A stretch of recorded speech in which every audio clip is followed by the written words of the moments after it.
안녕하십니까, 무수장입니다. 제가 Z9으로 기변을 하면서 렌즈를 다 같이 구매를 했습니다. 이렇게 Z 마운트 렌즈 3개를 구매를 했는데 기존에 사용하던 렌즈군하고 화각이 비슷하게 구성을 했어요, 이번에는. 그런데 제가 미러리스로 바꾼 이유 중에 하나는 이 렌즈였어요. 물론 미러리스여서 이점도 있지만 불편한 점도 있습니다. 바디가 바뀌면서.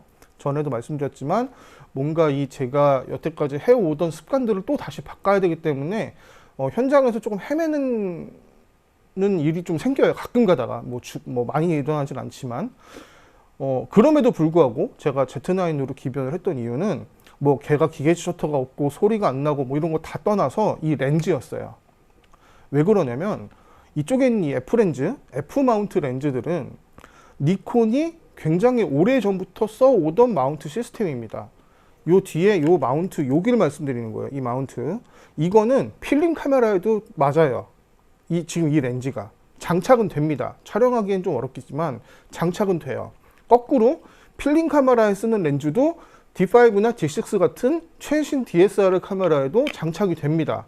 물론 포커스는 자동으로 안 되겠지만 어쨌든 손으로, 수동으로 조작을 하면 촬영이 가능해요. 니콘은 이거를 굉장히 뭔가 이 회사의 철학으로 생각을 했어요. 우리는 이 F 마운트로 통일을 시켜서 모든 렌즈가 다 호환되게 만들자. 이런 철학을 가지고 이제 카메라를 개발을 했던 거죠. 나쁜 건 아니에요. 좋은 거예요. 이렇게 굉장히 폭넓은 렌즈들을 다 쓸 수가 있기 때문에. 그런데 이거를 처음 만들었을 때 당시에는 필름을 쓰던 시절이기 때문에 이 마운트의 이 직경이 작아도 상관이 없었겠죠. 그러니까 이렇게 만들었겠죠. 그런데 이 렌즈를 가지고 디지털로 넘어오고 이제 2천만 화소 시대를 넘어서 4천만 화소 시대로 가고 있습니다. 카메라들이. 그리고 이제 영상 같은 경우에는 4K를 넘어서 8K로 가고 있고 뭐 8K 이상도 나올 거예요. 아직까지는 안 나왔지만 언젠간 나올 거예요. 그런 걸 생각했을 때 이 렌즈의 구경의 한계는 이제 나타난 거예요. 실제로 D850 같이 4천만 화소 카메라에 이 F 렌즈를 끼고 촬영을 하면은 물론 화소가 좋아져서 잘 나오지만 광각 같은 곳에서는 좀 한계가 좀 드러난 점이 있어요. 주변부 화질 저하가 굉장히 심각하고 이런 부분이 있었는데 어차피 이제 미러리스로 가게 되면은 F 마운트와 호환이 불가능합니다. 그냥은. 그래서 중간에 컨버터가 붙는 거예요. FTZ라고 하는 컨버터를 사용을 했죠. 제가 언박싱할 때 보여드렸잖아요. 그걸 사용을 해서 이제 촬영을 하게 되는데 그게 어차피 그런 컨버터를 무조건 쓸 수밖에 없습니다. 구조적으로. 왜냐하면 미러리스 카메라를 보면 CMOS랑 마운트랑 거의 붙어 있어요.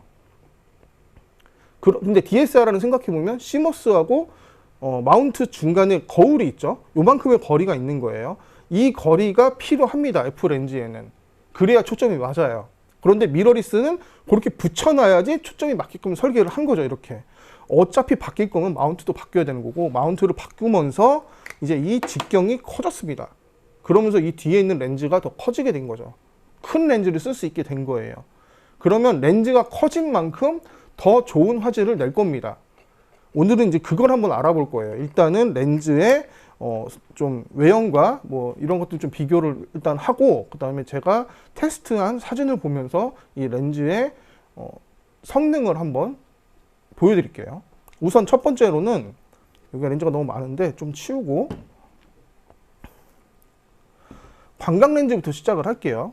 자, 광각 렌즈는 제가 기존에 사용하던 렌즈가 요 1635입니다. 1635. 여기서 보여드리면 자 1635 좀 잘 안 보이실 수도 있는데 자 1635 F4G 2D 렌즈 요게 이제 제가 기존에 F랜다 D5에 물려서 사용하던 렌즈예요. 그리고 이번에 새로 산 렌즈는 언박싱 때도 보여드렸지만 이렇게 1430 4S라고 되어 있는 초점 어디 갔어? 자 1430 F4S 렌즈 Z 마운트죠. 자, 마운트를 좀 보여드릴게요. 일단 첫 번째로 아까부터 제가 마운트 했는데 자, 이렇게 마운트를 보시면 직경이 엄청 커졌죠. 보시면 이렇게 보면 언뜻 모르실 텐데 한 1cm 이상 커졌습니다. 지름이 1cm 이상 커졌고, 요게 지금 광각 렌즈에서 뒤에 렌즈가 좀 조그만데 조금 이제 다른 렌즈들은 이제 렌즈가 더 커졌습니다. 그러면서 이제 좋은 화질을 낼 수가 있는 거죠. 우선 이 렌즈들 외항부터 볼게요. 외관부터 보면 자, 요렇게 생겼습니다. 일단 렌즈는 요거는 기존에 쓰던 렌즈, 이거는 Z9과 같이 쓰려고 산 렌즈, 새로 산 렌즈. 요렇게 보면 이 렌즈가 더 작잖아요. 일단 접었을 때이고, 이 렌즈는 펴야 돼요. 일단 촬영을 하기 위해서는 펴줘야 되는데, 피면은 이렇게 됩니다. 사이즈가 비슷해지죠, 그러면. 자, 폈을 때 이렇게 되고, 직경 같은 경우에는 이 렌즈는 77mm고요. 이 렌즈는 82mm예요. 82mm의 직경을 갖고 있습니다. 요 렌즈 앞에 대물 렌즈도 커지면 커질수록 화질은 더 좋아지는 겁니다. 물리적인 거예요, 이거는. 자, 일단 무게를 한번 재보려고 제가 이제 저울을 가져왔는데요. 자, 이 렌즈 같은 경우엔 1430은 553g을 보이고 있어요. 이게 뭐 저울이 아주 정확한 건 아니기 때문에 절대값은 아닙니다. 이 정도의 무게를 갖고 있고, 자, 이 렌즈는 744g이에요. 굉장히 200g 정도 차이가 나는 것 같아요. 제가 한번 달아볼게요. 다시 한번. 자, 이 렌즈를 올려놓고, 자, 이 상태에서 0점을 잡고, 요걸 올려놓으면 차이가 나오겠죠? 자, 189g, 190g 정도가 차이가 나는 거예요. 무게가. 자, 이렇게 무게가 차이가 나니까 실제로 들어봤을 때도 가볍습니다. 이쪽 렌즈가. 자, 이게 여러분들도 사진 많이 찍어보신 분들은 아시겠지만, 렌즈에 욕심이 나서 렌즈를 많이 갖고 다니면은 어깨가 뽀사집니다. 아시죠? 근데 지금 일단 렌즈에서 일단 여기서 190g이 빠진 거죠. 제가 갖고 다니는 렌즈에서 이제 무게가 빠졌기 때문에 저는 좀 더 가볍게 다닐 수 있을 것 같아요. 자, 광각 렌즈였고요. 그 다음에 이제 표준 렌즈를 한번 볼게요.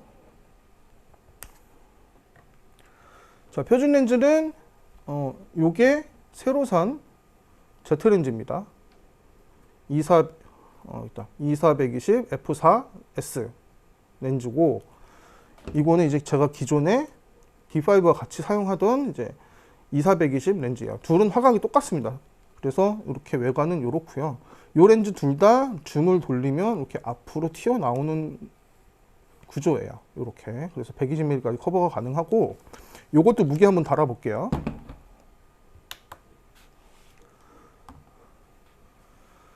Z 마운트 2420은 693g을 나오고 있고요. 그 다음에 2420 F 마운트 렌즈는 774g. 요것도 가벼워졌죠? 요것도 차이를 한번 계산해 볼게요. 저울을 이용을 해서.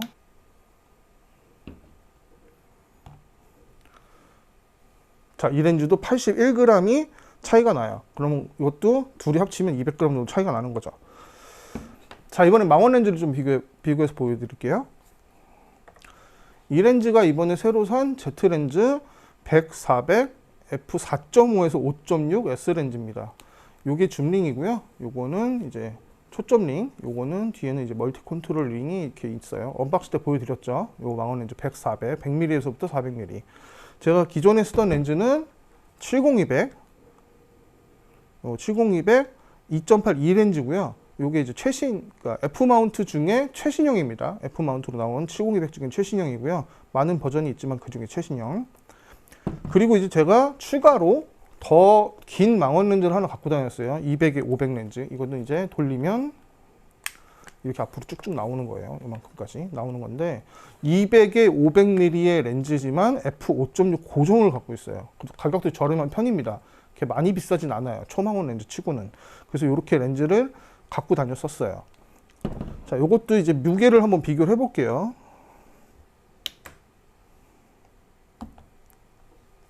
자, 100-400 렌즈는 1418g 정도 보이고 있고요. 70-200은 1415g. 거의 무게가 비슷하네요, 두 개는. 그리고 200에 500은 안 보이네. 자, 200에 500은 2360g. 엄청 무겁네요. 자, 이것도 무게 차이가 나잖아요. 요 두 개를 합친 게 지금 이 렌즈인 거예요. 요 하나의 렌즈로 요 두 개의 렌즈를 다 표현할 수 있는 거죠. 그래서 저는 이제 가방이 좀 가벼워질 것 같습니다. 몸도 무거운데 가방이라도 좀 가벼워야 되는데 이걸 다 갖고 다니는데 진짜 너무 무거웠어요. 자, 제가 이 렌즈를 쓰는 이유는 제가 언박싱 때도 말씀드렸었지만 구조적으로 행사장의 구성 자체가 제가 이 200mm 렌즈로만 커버가 안 될 때가 있어요. 가끔 가다가. 그리고 또 스포츠 같은 거를 찍어야 할 때, 뭐 많지는 않지만 골프장에서 골프 라운딩 하는 거를 이제 스케치를 해야 된다. 그럴 때는 200mm 갖고 택도 없습니다. 보통 그 스포츠를 전문으로 하시는 분들 같은 경우에는 400mm, 600mm 단렌즈 같은 거를 사용하시는 분들이 계세요. 기자들 말할 것도 없죠. 축구장이나 야구장 같은 거 가면 이제 이만한 렌즈 쓰잖아요. 이제 그렇게 전문적으로 하시는 분들은 그런 전문적인 렌즈를 사용을 하시지만 저 같은 경우에는 그렇게 전문적으로 이제 뭐 스포츠를 찍진 않다 보니까 그건 필요 없고 제 수준에서는 딱 이게 맞았습니다. 그래서 이렇게 망원 렌즈를 두 개씩 갖고 다녔었는데 이번에 니콘에서 100-400 렌즈를 잘 만들어줘서 이 렌즈 하나로 다 끝날 것 같습니다. 물론 F 마운트에도 100-400은 있었어요. 옛날에도. 근데 너무 구려서 못 썼어요. 한번 테스트해보고 그냥 바로 등 돌렸어요. 그거는 더 이상 이거는 쳐다볼 가치가 없다 하면서. 자, 지금부터는 실제로 제가 테스트를 한 사진을 보면서 이 렌즈들의 해상력에 대해서 좀 얘기를 해볼게요. 자, 먼저 볼 렌즈는 광각 렌즈부터 보겠습니다. 자, 보시는 것 기준으로 좌측에 있는 사진이 여기 위에도 써 있지만 1635 F 마운트 렌즈고요. 자, 우측에 있는 게 1430 Z 마운트 렌즈입니다. 두 개의 화각이 좀 다르기 때문에 그 화각이 겹치는 부분으로만 테스트를 해봤어요. 자, 그래서 일단 첫 번째는 16mm입니다.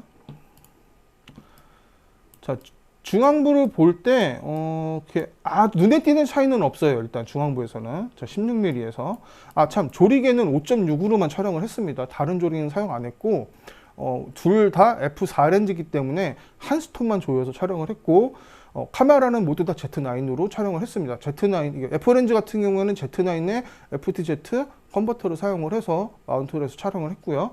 화이트 밸런스나 셔터 스피드 모두 다 똑같은 환경입니다. 자, 주변부로 한번 가볼게요. 자, 주변부로 가면 여기서 일단 좀 차이가 보이네요. 350이라고 써 있는 숫자가 F 마운트 쪽이 조금 먼저 퍼지기 시작을 했습니다. 자, 그래서 좀 더 주변부로 가보면 둘 다 뭐 퍼지는 건 마찬가지네요. 일단 F5.6이기 때문에 뭐 뛰어난 성능을 보여주지는 않았어요. 자, 끝까지 가보면 여기서 이게 요 부분이에요. 요 부분인데 지금 요 이제 한시 방향에 있는 요 부책 모양 요 원형 요거를 좀 보고 있습니다. 자, 여기를 보시면 F 렌즈가 Z 렌즈에 비해서 더 많이 퍼지는 거를 볼 수가 있어요. 요 부분 보시면 요 부분하고 요 부분을 보시면 좀 차이가 보이실 거예요. 판단은 여러분이 하세요. 제가 볼 때는 제 눈에는 F 렌즈보다 Z 렌즈가 더 좋습니다.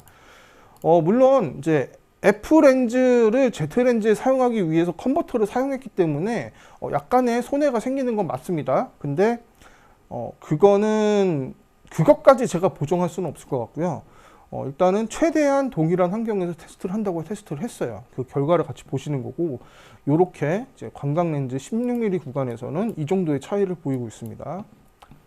자, 다음 구간은 20mm예요. 두 렌즈에 모두 20mm 구간을 이제 한번 볼게요.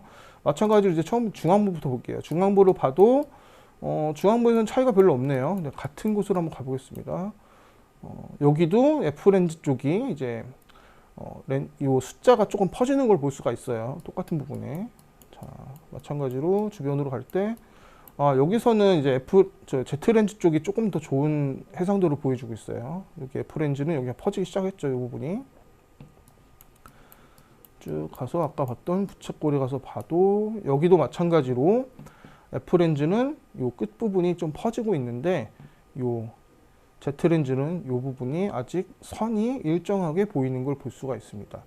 자, 요게 이 렌즈의 차이예요. 일단 제가 찍기는 많이 찍었는데 빠르게 한번 볼게요. 자, 24mm 구간도 한번 보겠습니다. 24mm 구간도 중앙에 중앙은 뭐 둘 다 짱짱하네요. 짱짱하고 이제 끝에 부분, 이 부분을 보면 여기도 마찬가지로 24mm에서는 1430 렌즈도 아주 조금 이제 그 수차가 보이기 시작을 했어요. 이게 수차일지 해상력 저하일지는 모르겠어요. 전문적으로 제가 그런 광학적인 거에 대해서 전문으로 하는 사람은 아니다 보니까 정확하게 이게 뭐라고 설명을 드릴 수는 없지만 일단 눈에 보이는 거는 요런 차이를 보이고 있습니다. 일단 Z렌즈 쪽이 조금 더 뭔가 샤프하게 나왔죠.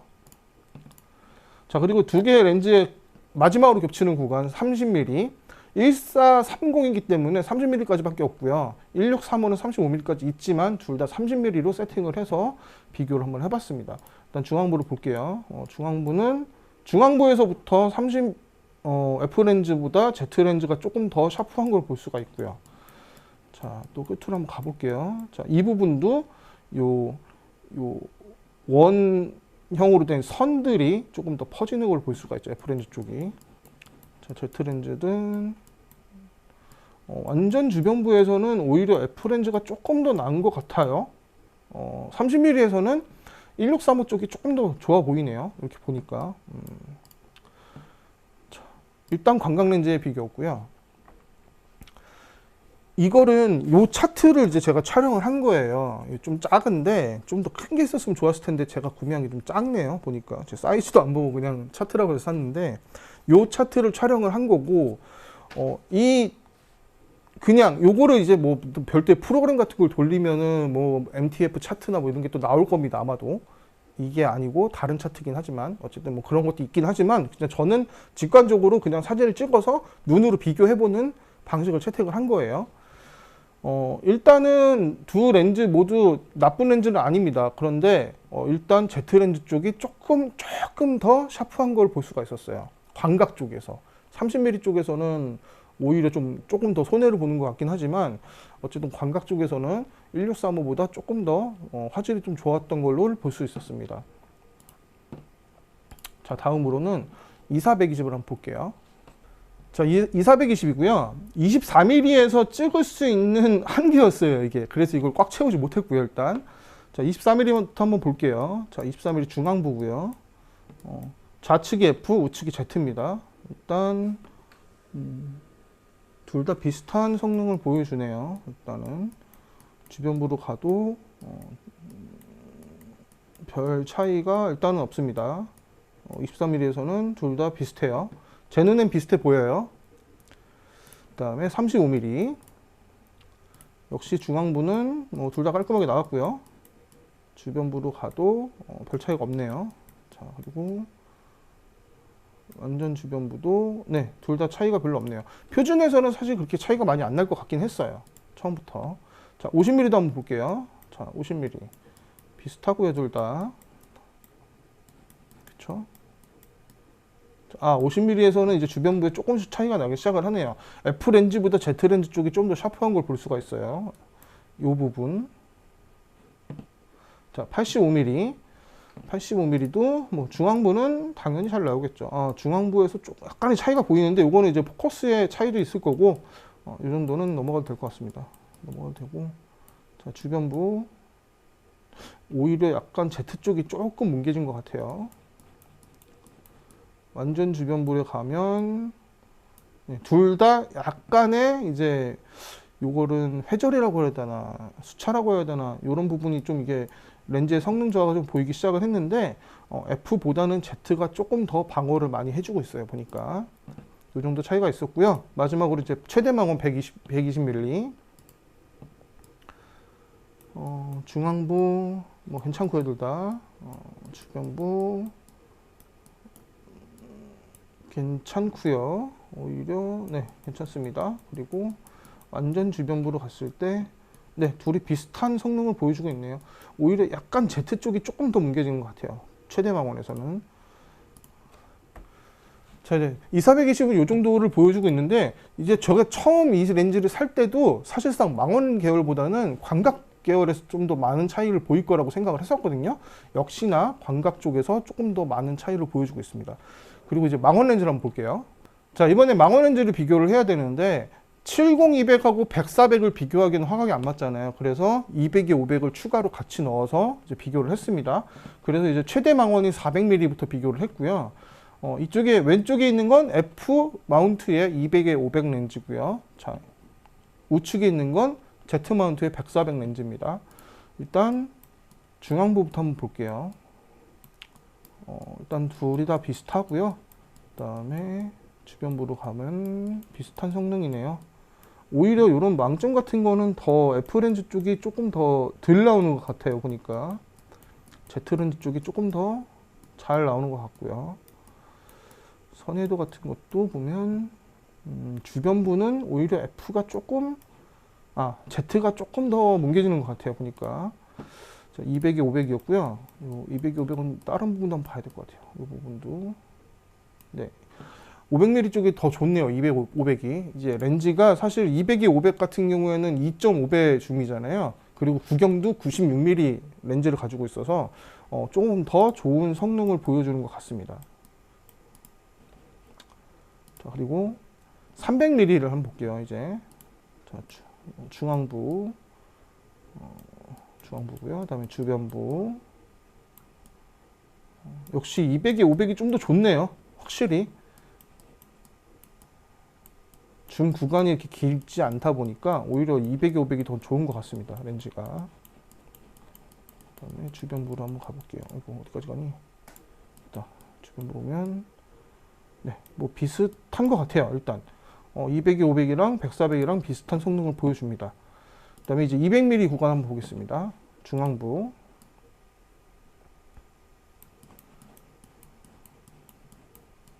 주변부. 요 부분에서는 100, 400이 더 좋네요. 확실히 이쪽에서는 100, 400이 훨씬 좋습니다. 200mm 구간부터는 100, 400이 더 좋은 걸로. 자, 200mm는 이제 70, 200도 있으니까 70, 200이랑 같이 비교를 한번 해볼게요. 자, 지금 순서가 바뀌어서 이제 우측이 F70, 200, 그다음에 좌측이 Z100, 400입니다. 오히려 100, 400 쪽이 조금 더 주변부 선회도가 좋은 것 같아요. 보니까 숫자도 더 명확하게 보이고 있고요. 그 다음에 중앙부는 오히려 아주 살짝 아니다. 요거는 비슷한 것 같아요. 둘 다. 자, 200mm에서도 70, 200이랑 비슷합니다. 200mm에서 70, 200이랑 비슷하다 그러면 100, 400 렌즈가 되게 좋은 거예요. 이게 되게 고배율이잖아요. 4배 줌 렌즈잖아요. 100mm부터 400mm까지 4배를 커버하는 렌즈인데 70, 200 같은 경우는 3배 줌이죠. 73, 21이니까 70mm부터 200mm까지 3배 줌인데 3배 줌과 거의 비슷한 성능을 낸다 그러면 요거는 100, 400 렌즈가 진짜 좋은 렌즈란 얘기입니다. 자, 그리고 135mm 구간 한번 볼게요. 자, 좌측이 F고요. 우측이 Z입니다. 중앙부. 둘 다 되게 비슷한 성능을 보여주고 있어요. 거의 구분 못할 정도예요. 둘 다 135mm에서. 마지막으로 이제 100mm. 이제 70, 200은 70mm도 있지만 이제 100, 400 렌즈는 100mm가 끝이기 때문에 일단 100mm로 맞춰서 비교를 해봤습니다. 마찬가지로 중앙부부터 볼게요. 자, 중앙부. 중앙부도 뭐 거의 구분할 수 없는 정도네요. 네, 여기도 그렇고요. 주변부도 네, 주변부도 별로 딱 뭔가 이 사진을 보여주면서 구분하려는 못할 정도의 성능을 보여주고 있습니다. 자, 이렇게 렌즈 테스트를 해봤는데요. 일단 렌즈 테스트를 보고 저는 나름대로 만족을 했습니다. 일단 첫 번째는 광각 렌즈에서 더 좋은 성능을 보여줘서 만족을 했고요. 가끔가다 행사 때 이제 기념사진 찍는다고 해서 되게 많은 사람들을 찍을 때가 있는데, 물론 이거를 뭐 프린트해서 일일이 나눠줄 건 아니에요. 그런데 주변으로 갈수록 이 얼굴이 막 퍼져서 거의 뭐 초점이 안 맞다시피 나오는 그런 경우가 있었어요. 예전에 1635를 쓸 때는, 1635 렌즈를 쓸 때는 좀 그런 경험이 있었는데, 그럴 때마다 좀 더 좋은 화질의 사진을 찍고 싶다라는 욕심이 있었습니다. 그래서 뭐 중형 카메라를 써볼까 뭐 이런 생각도 있었는데, 뭐 제가 중형 카메라로 단체 사진 찍는다고 해서 뭐 제 단가가 뭐 인건비를 더 주는 건 아니기 때문에 그렇게까지는 못 썼는데, 일단 Z9의 4천만 화소에 이렇게 우수한 광학 성능을 갖고 있는 광각 렌즈를 쓴다 그러면 그때보다는 더 좋은 사진을 찍을 수 있을 것 같아서 만족을 했고요. 두 번째는 100, 400 렌즈랑 70, 200 렌즈 두 렌즈를 비교를 했을 때 200mm 구간까지는 거의 구분할 수가 없다는 점. 여기에서 굉장히 많은 만족을 얻었습니다. 제가 F마운트에도 이제 100, 400 렌즈가 있습니다. 같은 구간의 렌즈가 있는데 그게 1세대가 있고 2세대가 있어요. 근데 그 렌즈가 너무 안 좋았어요.